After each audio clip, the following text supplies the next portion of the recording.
Consent manager registry एक common pool database का जहाँ पे सब कंसेंट मैनेजर्स रजिस्टर होके अपनी इंफॉर्मेशन, अपने टोकन्स, अपने सर्टिफिकेट्स रखेंगे और अगर क्रॉस सेक्टर, क्रॉस ऑर्गेनाइजेशन किसी को कंसेंट वैलिडेट करना होगा तो वो एक सेंट्रल रिपोजिटरी की तरह काम करेगी। ये एक नया कंसेप्ट आया है भारत के लॉ में, जो बिजनेस रिक्वायरमेंट डॉक्यूमेंट अभी रिलीज किया है डीपीडीपी एक्ट के लिए। मेरे यूट्यूब चैनल पे आपका स्वागत है। इस पे आप रोज प्रिवेसी पे नया कंटेंट देखते हैं और जैसा मैंने कहा आज हम कंसेंट मैनेजर रजिस्ट्री के बारे में बात करेंगे। एक कॉमन पूल जो जरूरी है। क्यों जरूरी है? कोई ऐसी कंपनीज कंसेंट ना कलेक्ट करने लग जाएं जो रजिस्टर्ड ही नहीं है। बात सिर्फ कंसेंट की नहीं है, वो जो चोरी की नीयत से आया वो तो पर्सनल डेटा लेके जा रहा है।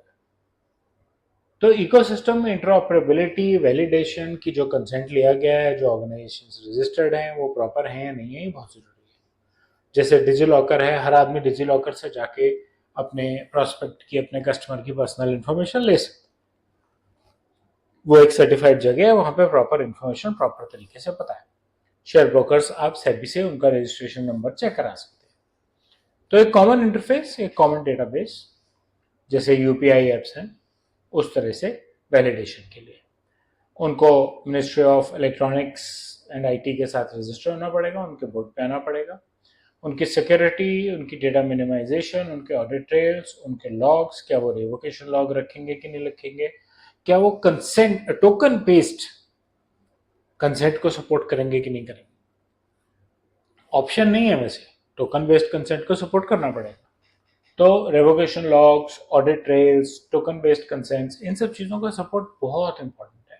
और इनको सपोर्ट को सर्टिफाई करने के लिए उनको एक ऑथराइज बोर्ड यानी कि मिनिस्ट्री ऑफ इलेक्ट्रॉनिक्स और आईटी पे रजिस्टर होना भी बेहद ज़रूरी है। ऑनगोइंग कंप्लायंस चेक अप्रूवल के बाद रेगुलर होंगे। रिस्पॉन्सिबिलिटीज़ क्या है? पीरियोडिक ऑनलाइन सबमिशन, जो भी टेक्निकल और लीगल डॉक्यूमेंट्स की जरूरत पड़ेगी ऑनलाइन सबमिट करने पड़ेंगे। पब्लिक अप टाइम क्या रहा, फेलियर्स क्या रहे, डिस्प्यूट के लॉग्स क्या हैं, मिसयूज और रिवोकेशन की पेनल्टीज क्या है, और यूजर ग्रीवेंस हैंडलिंग कैसे होगी सेंट्रल एपीआई के थ्रू। कोई यूजर के इशू हैं, उनके ग्रीवेंसेस को कैसे ये लोग हैंडल करेंगे। एक ग्रीवेंस रेसल मैकेनिज्म बनेगा जिसके थ्रू उनको एड्रेस किया जाएगा।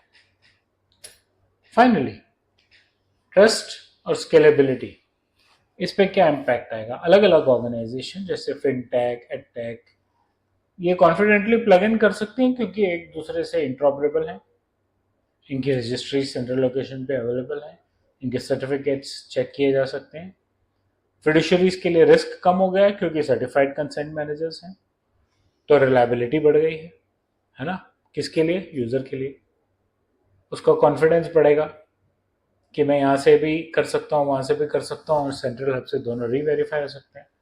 और क्रॉस सेक्टर कंसेंट भी इसी के थ्रू अवेलेबल कराया जा सकता है। यानी कि अगर एक आप एज अ यूजर, जो हमने कल भी बात की थी कॉमन इंटरफेस की, कि आप हेल्थ केयर में रजिस्टर्ड हैं और आप एडटेक में भी हैं, फिनटेक में भी हैं, तो आप इन तीनों में आप एक दूसरे को भी वैलिडेट करा सकते हैं। जैसे डिजी लॉकर में सेंट्रल डेटाबेस में आपकी पर्सनल इंफॉर्मेशन पड़ी।